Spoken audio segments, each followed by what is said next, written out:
Hello, I'm Tina for those who don't know me, and I just wanted to share a few special moments that I spent with Penny. And well, when you start looking at it, there were so many, but they were early days memories, and then the later ones where we had to cram all this special stuff into the couple of weeks she was here, when she spread herself around us, and it was like, had as many days as you could, because she was going to give you one-on-one. We did a lot together when she came back, but it was always those nice one-on-ones that we actually did. I suppose initially I got really close to Penny when she lived next door. We lived on Eastern Beach, and we had these couple of little cottages, and Melinda lived there, and Ollie, and they were good days. I mean, I had a little young daughter as well, so I was perhaps home a bit more, but she made it fun. She was always doing something outrageous, like looking stunning, doing chores, and I felt quite mumsy, and she's doing chores in bikini and something like that, looking glamorous. And you never knew, sometimes you'd go over there and they'd be having waxing parties, making everyone's heart-shaped pubes. And next minute she'd be laying on Ollie's Corvette, naked, from the top up only, but it was all discreet, and my little daughter was like, oh, why she not got the top on, and started to lose the top a bit. But then we obviously had the couple of weeks that she came, and as I said, we did lots of lovely things together. And my thing that I did with Penny, it was the scary, daring things, and I was a little action-adventure person, and we did a lot of those sort of parachutings and cavings and whitewater rafting and blackwater rafting, and she seized every moment. And I mean, she's a bit like me. I was sort of wanted to do them, but you're a bit daunted sometimes, and it looked a little bit terrifying. And I might add, she came in winter when it was freezing, which added to the challenge too, because it was freezing. But we did all these things, and she always grabbed, when I was a bit sort of like, oh, it's a bit daunting, she'd go, oh, come on, we can do it. And I mean, she was good for me. When I left my marriage, I felt like I needed to grow, and she helped me grow. And she was really good for my confidence, and we started doing this stuff. I think one of the most scariest ones for both of us, and we loved it, was canyoning, and that's where you sort of do tramping up a great big cliff of some sort, and then you plunge yourself off and leap off things, and I remember this particular thing. We were all there, and looking stunning in all the gear as you do, and we were it was literally leap into this raging sort of water, and we were told we had to go over. If you swam and went under the water, there was an opening to get in, and it was like, oh, Penny and I looking at, and then this young lady behind us turned around and said she didn't swim. And then next minute, Penny's in sort of, protective mode. And it was like we went down there, and one went first, I went before her, and Penny came after her, and we kind of helped. But that was Penny, was like just like suddenly, oh, come on, team, we're going to do this. And she was very motivating. She was always so positive, and life was fun, and I could just keep going. She was all those things. She was very, very special. And, at the end of these little adventures that we had, you pick these, you're always with some random people that you're doing these exciting things with. And before you knew it, we had new best friends, and, numbers were swapped, and, later on we met for little get-togethers, and she had dirty martinis happening, and I don't even know what's in those. But Susie told me yesterday, which was, I drank them because she did. It was an atmosphere thing, and she was there. I thought she was fearless, and I know, I'm just stunned she's gone, and this amazingly lovely person. And I suppose I truly believe that we all have we have bulk friends, but we have inner circle friends. And there's support people that just keep us going with whatever comes our way. And she just so needed a huge dose of us lot, because she loved her family, she loved her friends, and she loved Susie. And she spoke about you a lot, and I'm just so thankful that you brought Penny home for us. I can only imagine how her family feel. I'm devastated, and I think Mandy's been amazingly strong through this time. And the sisters that she loved, and Mrs. May, no one expects to actually outlive your child. You just don't, and I miss you, Penny. I just wish this wasn't happening. Thank you.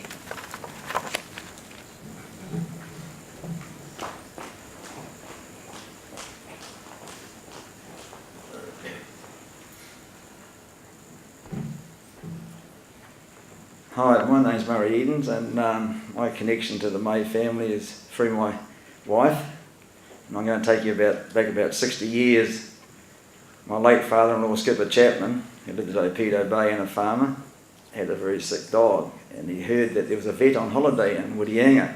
Now that might seem strange, but the Whittiang was only about 500 people. When someone new turned up, everyone knew about it. So off he went, and he located the vet and found his wife and said, I just live over the hill, come and have a look at the dog. So anyway, follow me. So Hilly and John went over the hill. I think some of the kids were in the back. And just over the hill was about an hour's trip in those days in the clay and metal roads of the Coromandel. And John wasn't just a vet, he was a brilliant vet. And my father-in-law was brilliant in everything he'd done. And the two men saw the qualities in each other and became best friends from that day. And my mother-in-law, Joyce, she's a fantastic lady. And I think Hilly and Joyce seen the qualities in each other and became best friends for the rest of their lives. And John and Hilly built a beachfront section at Opedo Bay off Skipper and Joyce, and built a very humble batch.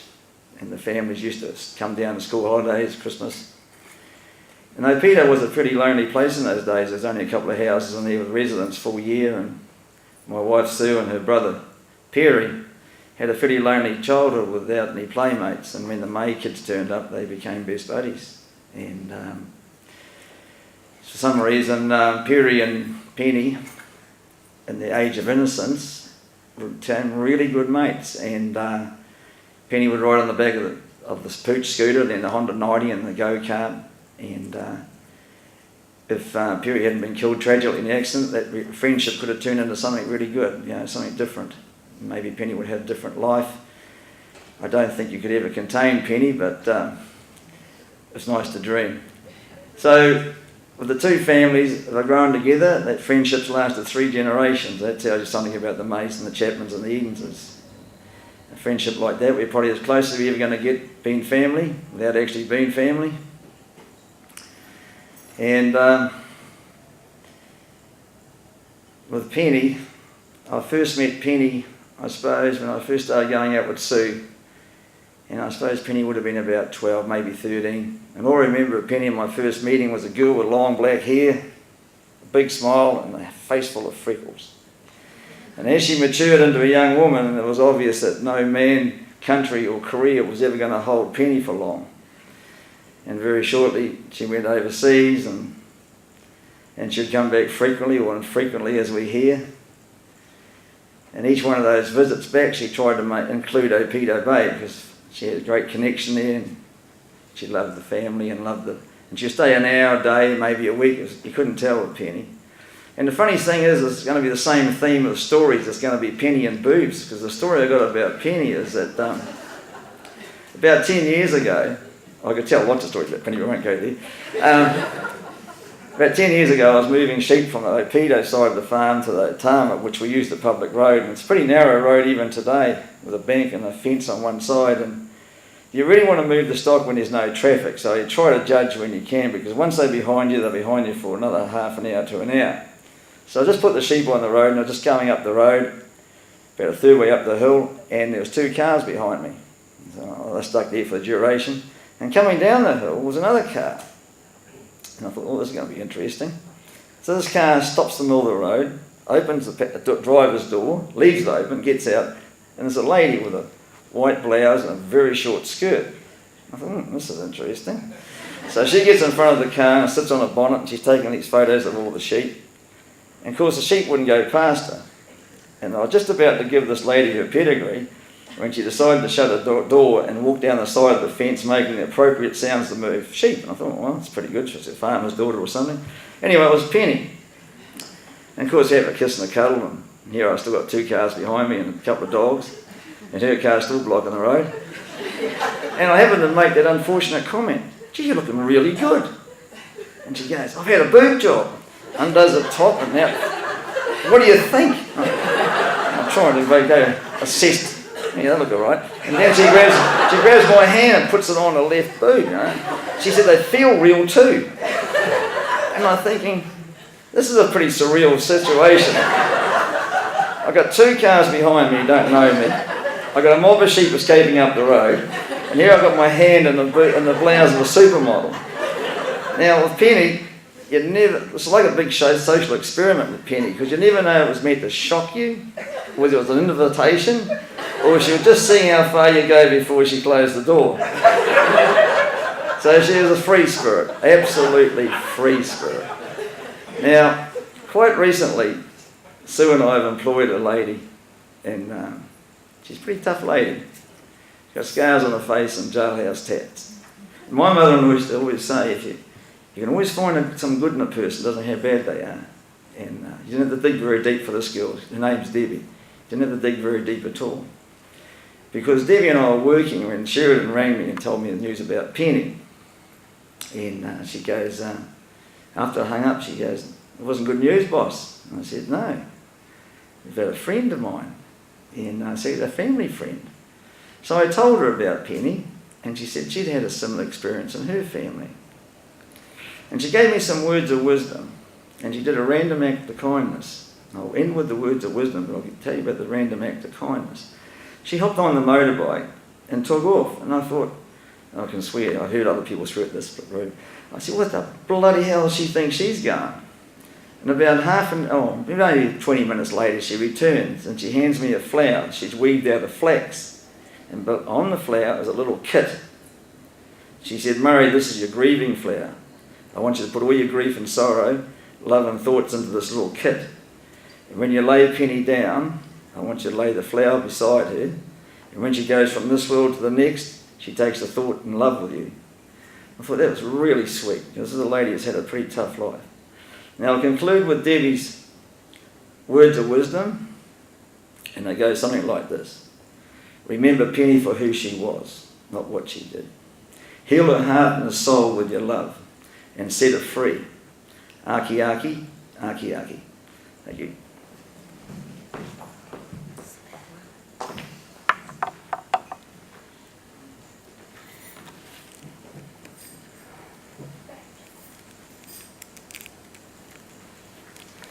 So many things to learn about Penny. Goodness me, wonderful memories. Thank you all for so very much. And the more we hear of Penny, the reality of the finality, the actuality of the finality, must be so hard that all can be done is to find comfort among you all close. Each of you here will have your own thoughts on Penny, and there will be an opportunity to share them over light refreshments shortly. But to think on her now, we catch glimpses of her life, accompanied by her favourite tango music.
Well, we've just experienced the vivacious, vibrant and talented and classy Penny with her love of life and all within it, with such energy and laughter of being there for each moment.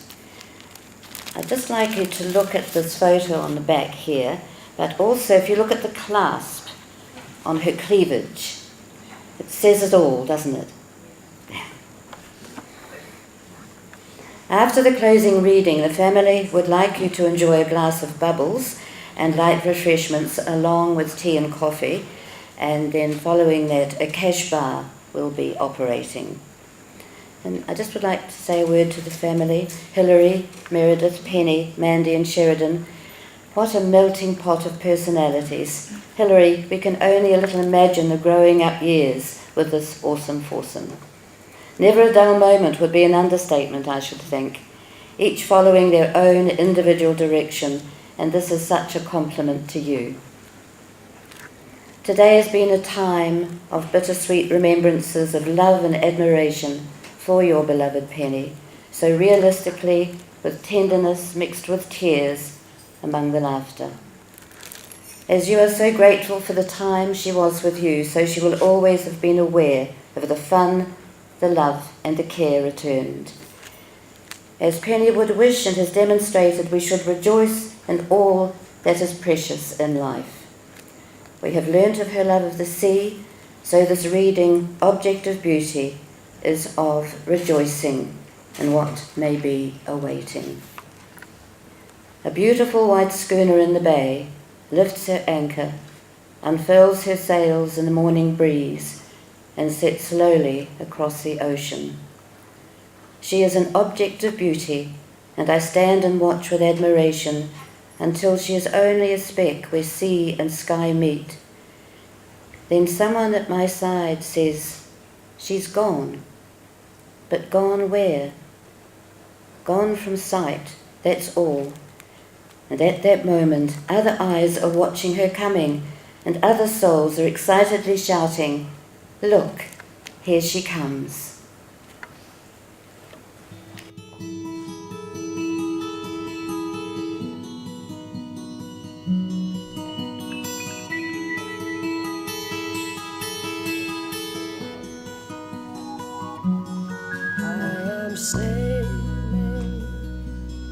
I am sailing home again, across the sea. I am sailing stormy waters to be near you, to be free. I am flying, I am flying like a bird across the sky. I am flying, passing high clouds to be near you, to be free. Can you hear me? Can you hear me through the dark night, far away? I am dying forever.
Hey, I know you're going to be a bit slow starting, I'm going to start now, but here's a toast to Penny May, a fabulous sister, daughter, auntie and friend. Here's to Penny.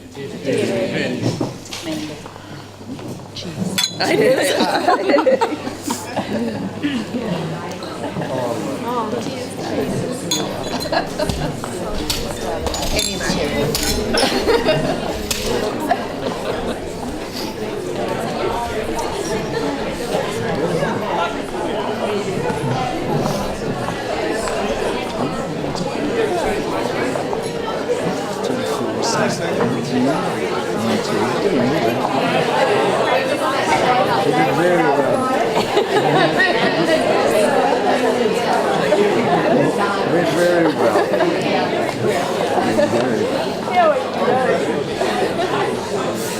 Cheers, darling. Cheers.